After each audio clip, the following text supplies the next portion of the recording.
Hello again, and I promise this is the last Sheepsquatch video. I'm getting tired of looking at this face too.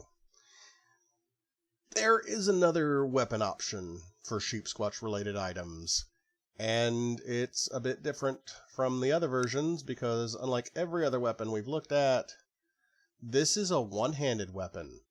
It's the Sheepsquatch Club, and you may be best served to think about the Hammer of Thor here, because that's kind of how it works. It is a club for swinging.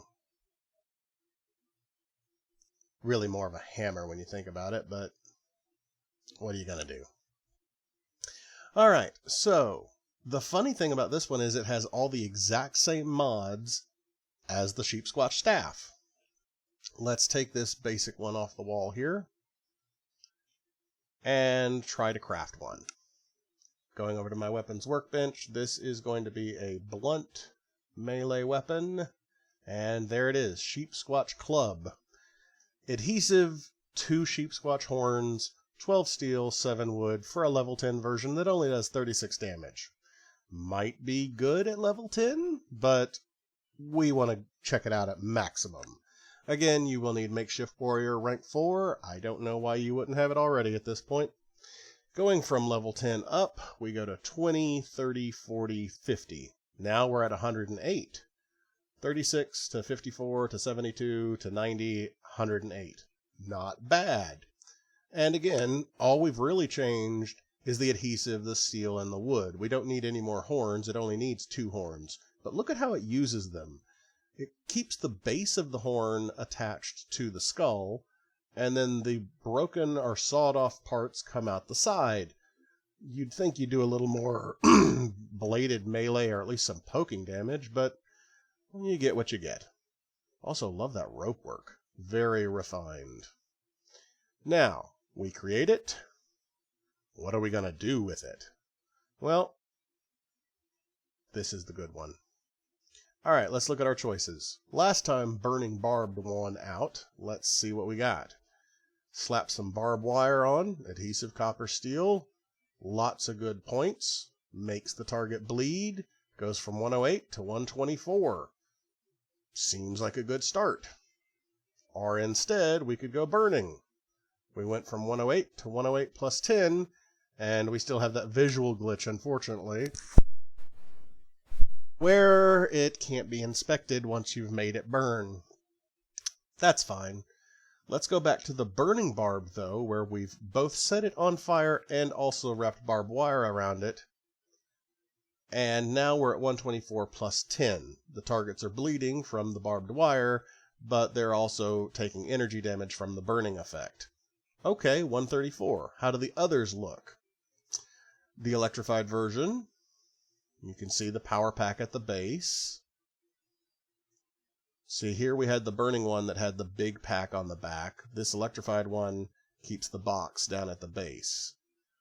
The barbed one didn't have anything in particular, so the electric has a bit of a counterweight to it on the bottom. It does 108 plus 20 electrical damage for a total of 128. Remember, the burning barb does 134 in total. But the look is nice. The heavy one, much like the heavy staff, has a barbell through it. Concrete, lead, steel, 113 damage. And the poison one is our base 108 with 1 point of poison damage. Right about now you're thinking, this all looks very similar to what we did in the last video. Well, there's a key difference.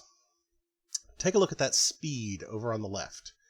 Instead of slow, as all two-handed weapons are, two-handed melee weapons, this speed is medium. You're going to be going much faster here, which means you will get more hits.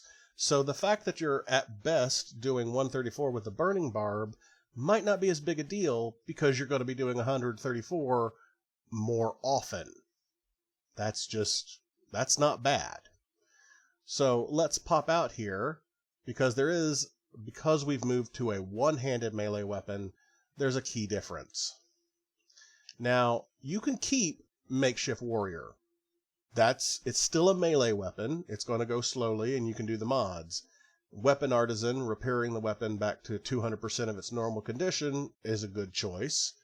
But when you come over to strength, Slugger's not going to be so useful anymore. What you really want, and let's see if I've got it queued up or not. Oh dear, I'm going to have to go into the perk cards and pull it up for you. Filter these over to strength. It's not basher. It's not blocker. Where are you hiding?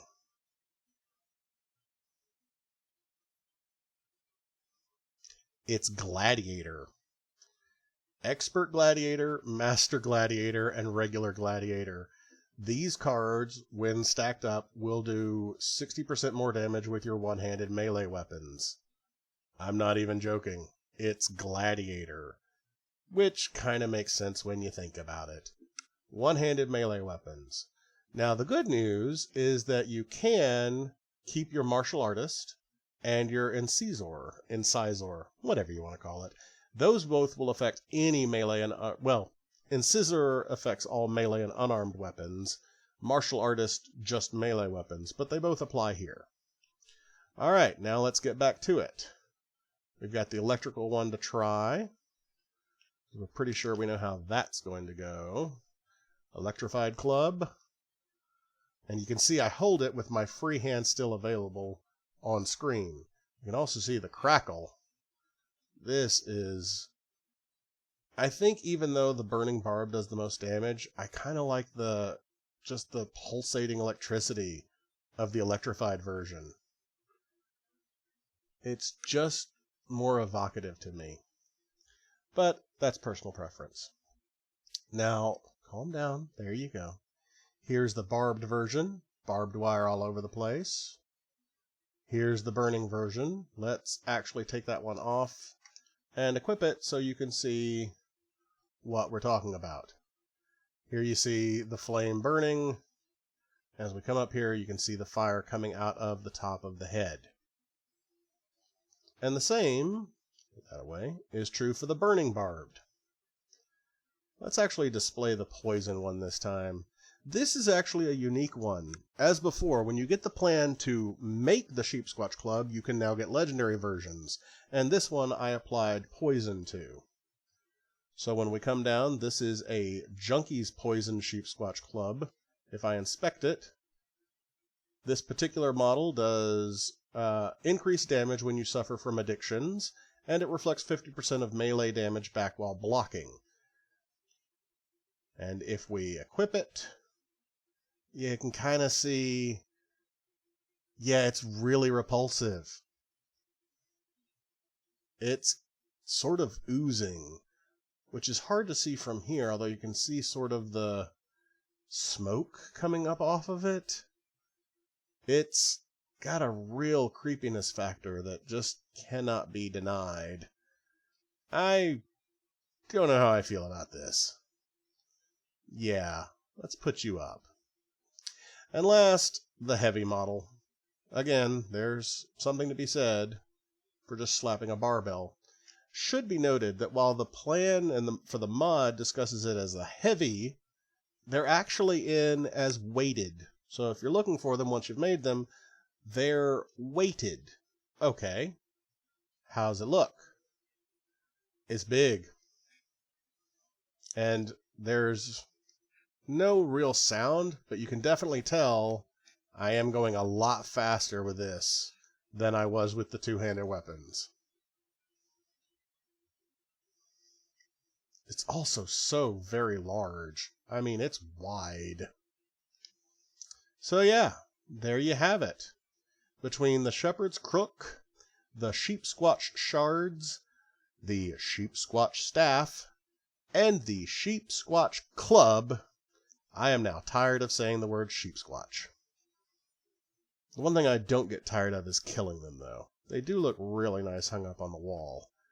And you can get a lot of components out of them. And if you do their signature quest, Free Range, there are a lot of plans you can get. You can also take Sheepsquatch meat, turn it into mutton meat pie. It's, that's all you get, really. You can eat them. That's about it. So yeah, we're done with Sheepsquatch. and boy am I glad of it. I'm going to take this thing off my wall now. Okay, guys, that's the end of this series. If you liked it, please let me know below.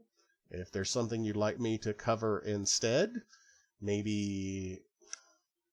I'm thinking, honestly, of doing a camp tour once I take down this whole production studio setup I've got here.